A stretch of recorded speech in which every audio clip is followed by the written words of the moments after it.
Fue en una noche como esas que el hijo de Elia decidió entrar en la selva, caminar en medio de las minas, adentrarse en la maleza, abriendo machete un camino que se había cerrado por falta de uso, cortar una manga de su camiseta, colgarla en un árbol y finalmente suicidarse.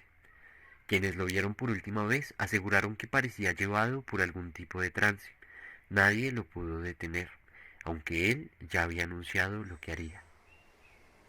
Esta cita viene de la crónica Suicidios Invisibles o las historias de nuestros racismos olvidados, escrita por la periodista colombiana María Fitzgerald.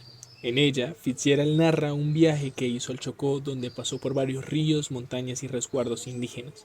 Visitó veredas y comunidades indígenas vulnerables que sufrían una arremetida del conflicto armado. Los paramilitares impusieron un bloqueo en el área que estaba agotando sus fuentes de comida.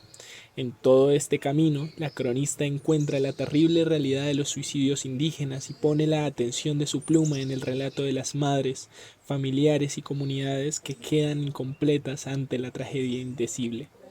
El hijo de Elia y su historia son la puerta de entrada de este relato.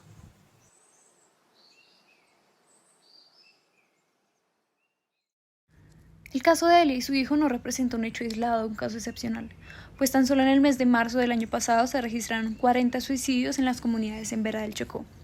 Pero digamos que, a diferencia de las concepciones occidentales del suicidio, para los grupos en Vera este no es un problema de individuos, sino que es el resultado de la desarmonía con el territorio y la comunidad.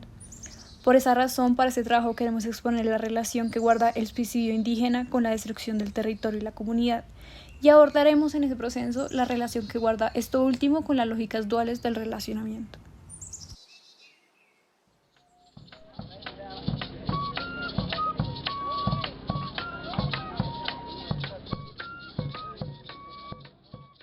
Ahora bien, la perspectiva de los do vida y los ella vida también tiene que ver con una concepción orgánica del mundo frente a una única forma de desarrollo, que vendría a ser el mal desarrollo. Para ellos el mundo es un mundo orgánico en donde hay una relación de cuidado y de no explotación con la naturaleza. Y pues eso tiene que ver con la idea de regeneración cíclica que menciona Merchant y Foster, pues la única forma en la que la madre nutricia puede ofrecer lo suficiente para nuestra subsistencia es mediante la rehabilitación orgánica.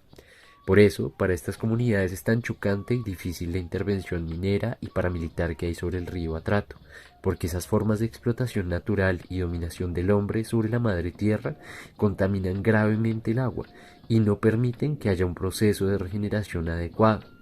Ellos hablan puntualmente de las dragas, que son estas herramientas de extracción de oro en las fuentes hídricas. Son herramientas grandes, pesadas, generalmente hechas de metales oxidados, muy ruidosas y contaminantes. Para la comunidad, el problema central es que estos son instrumentos inorgánicos que perjudican una de las fuentes principales de vida para la comunidad. Esto nos lleva a cuestionarnos las implicaciones de este mal desarrollo, esa idea de la que habla Shiva y que contempla cómo las formas de pobreza y malestar social tienen que ver con una sobreexplotación de la tierra, que no permite la regeneración natural de la misma. Dicha presencia paramilitar no les permite a las comunidades reclamar el ciclo natural de su fuente de vida, y esto les deprime a tal punto de conducirlos al suicidio. Para los Embera, el suicidio es una desarmonía en su relación con los espíritus, dice María Fitzgerald. Si algo me explicaron insistentemente es que cuando una persona de su comunidad se suicida es porque no ha conseguido mantenerse bien con el mundo espiritual. Cuando esto ocurre, un espíritu llega hasta ellos y en medio de un trance los obliga a acabar con sus vidas. Esto también es muy diciente sobre el papel de la espiritualidad en relación con la tierra y el uso de esta. Los paramilitares irrumpen con esa cosmovisión del agua como recurso vital y con la misma forma de autogobierno indígena.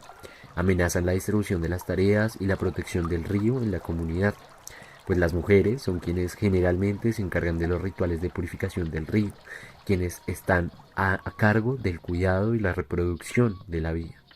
Entonces, esas formas de opresión que hay de los paramilitares, pues también son formas de opresión frente a una forma de gobierno.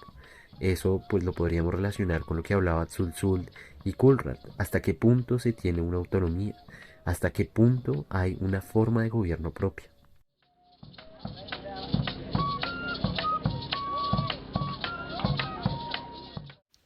El problema del suicidio en las comunidades Dovida y Eyavida no solo es el reflejo de un problema de salud pública o de abandono estatal, también muestra una ruptura en el equilibrio ontológico de estas comunidades. Como lo han retomado autores del giro decolonial como Arturo Escobar, estas comunidades proponen entender el mundo a través de las ontologías relacionales. Desde esta perspectiva, el mundo no es un lugar poblado de sujetos y objetos donde los primeros organizan, moldean y usan a los segundos, sino uno donde los seres humanos y no humanos existen en constante circulación, flujo y relación entre sí. El territorio ancestral es parte fundamental de esta relación. Más que un escenario donde interactúan los humanos, hace parte de su historia, de su forma de subsistencia y del sentido que le dan a su vida. En el caso de Tawa y la zona del Alto Andágueda, donde residen los Eyavida y los Dovida, la violencia y la minería ilegal son afrentas a su seguridad, a su vida y a la ontología que ha sostenido su territorio por siglos.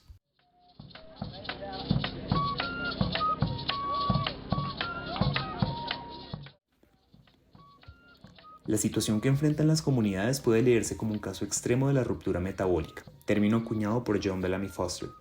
En su teoría, Foster muestra cómo en el pensamiento marxista existe una preocupación por el mal uso de la tierra y la ruptura con los ciclos vitales que el capitalismo influye sobre ella. Sin embargo, el caso de las comunidades en Vera en el Chocó sobrepasa esto. Más allá de tratar a la tierra como un recurso que debe circular de forma óptima, la circulación que se está rompiendo en el territorio es también ontológica. En palabras de la cronista Maria Fitzgerald, la minería y la violencia recluyen a las comunidades y enferman a sus niños. Este caso nos muestra que la ruptura metabólica que ocurre en el territorio también es política y pasa con el cuerpo.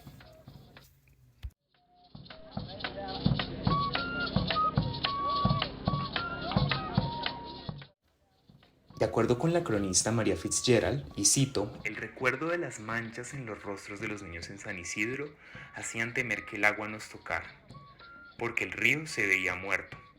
Ahora, en este punto, el río es una cartografía de las heridas metabólicas de las comunidades. No obstante, durante el recorrido en el que ya haya la difícil situación de estas, hay momentos de esperanza y circulación. Cito, una vez pasamos la influencia de la minería, en cada centímetro de agua que recorríamos iba siendo más y más evidente que las aguas, los animales y la selva respiraban. Sin el destrozo de las dragas, la vida reaparece. Este relato le pone un reto empírico a la teoría de Foster. La categoría del río es un espacio de lucha de ontologías, donde hay formas extractivas que tratan de abarcar el territorio, pero espacios que resisten con circulación y vida entre especies humanas y no humanas. Bajo este contexto, el aumento de los suicidios en la comunidad es una manifestación punzante de estas rupturas. Cuando las relaciones entre territorio y los seres que lo habitan desaparece, se empieza a romper algo más que material. El sentido de la vida empieza a desvanecerse para estas comunidades. Las heridas del territorio entonces se vuelven una puerta de entrada a las heridas del cuerpo y la comunidad para los Dovida y los Eyavida.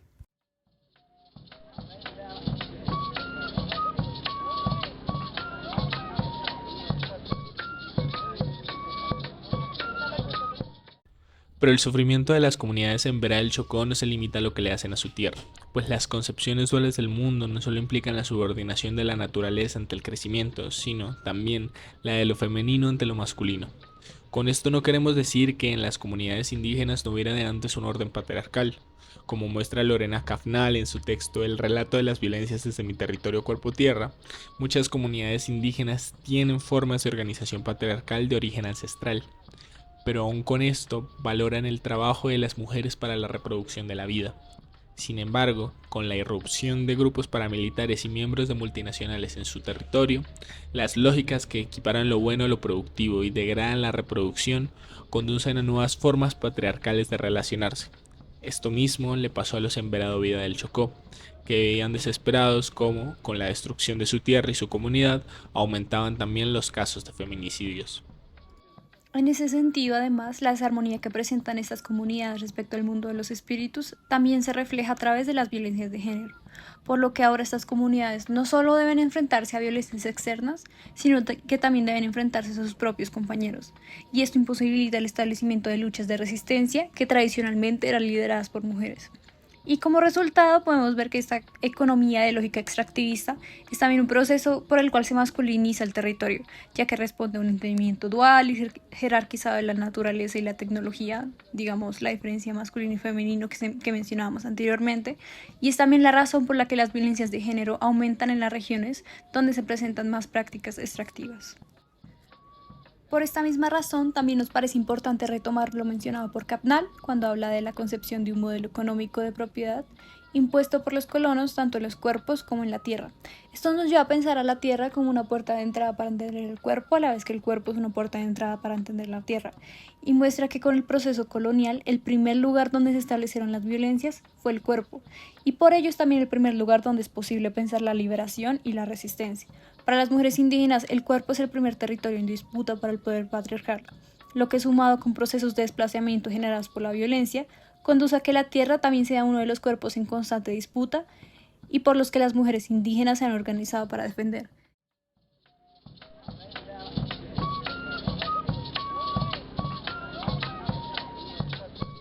Para finalizar, podemos decir que este caso nos demuestra que la violencia no solo se ve expresada a través del desplazamiento y la explotación de la tierra, formas de violencia muy graves que han atentado a estas comunidades, sino que también se expresa en la manera en la que se van desarrollando los roles de género al interior de estas, y en últimas el suicidio termina siendo justamente un mecanismo con el cual se manifiesta la descomunión con la tierra y en especial con el mundo de los espíritus, las entidades no materiales. Y justamente esta problemática, más allá de atentar con la tradición y la cultura, presenta consecuencias materiales que los aparatos estatales no son capaces de entender y por ende no pueden resolver a través de las tradicionales políticas públicas que proponen. Lo que quiere decir que es necesario, en un primer lugar, dejar de intentar traducirles como guías indígenas sin entender en realidad a lo que se refieren y sus implicaciones, para trabajar en conjunto con los movimientos de resistencia que formulan las propias comunidades y resolver estas problemáticas. Ese caso también nos demuestra la razón por la cual en este tipo de comunidades abundan las lideresas y siempre han sido las mujeres las principales en apoyar este tipo de movimientos de resistencia. Y hoy más que nunca, ya que la violencia se encuentra expresada dentro de sus cuerpos, es también el cuerpo el medio por el cual van a conseguir la liberación.